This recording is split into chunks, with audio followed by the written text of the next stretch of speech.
My life was on hold. My real life, the life that I should have lived, was on hold.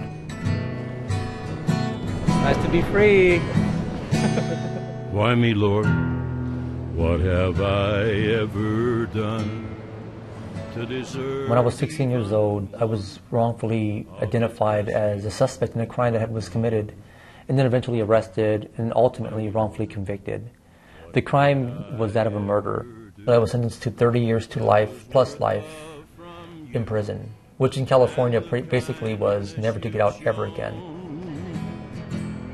So now that I'm home, I'm definitely a proud student at Loyola Marymount. One of the dreams I've always had in my life was to go to school, and one of the things that people who came to my rescue had in common was that they were all educated. The night of on my 18th birthday, I was transferred to the men's jail here in Los Angeles, which is a very, very notorious jail for racism and violence. And looking back now, it was hard to imagine someone so young trying to stay afloat in a very deep, dark place. I always dreamed of getting out. I always dreamed of getting out and going to school.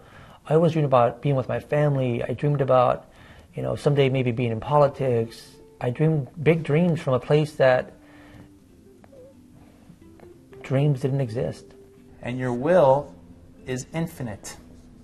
I was advised to just write letters. So I wrote letters to news organizations, to lawyers, judges, anyone I can reach out to who I thought might be interested in my story. That went on for 15 years. And so until a very long time into my incarceration did I find the help that I finally needed, specifically attorneys and a law firm and the Innocence Project. So it all came together for me.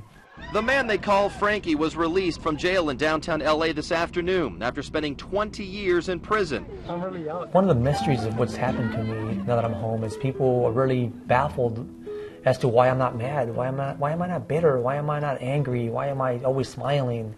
I think if I'd have been negative and angry and bitter at the world, that would have eventually turned on myself, and it would have destroyed me. It's really hard to explain what it feels like to be free. It's a sensation that really makes you feel that you're alive. On a daily basis, you can look around and say, this is what I want to look at, this is what I want to be, this is what I want to do. To realize that my voice has power, my voice can be heard, and to lend my voice and to focus my voice and my attention on issues that involve, not only are close to my heart, but involve people who I care about.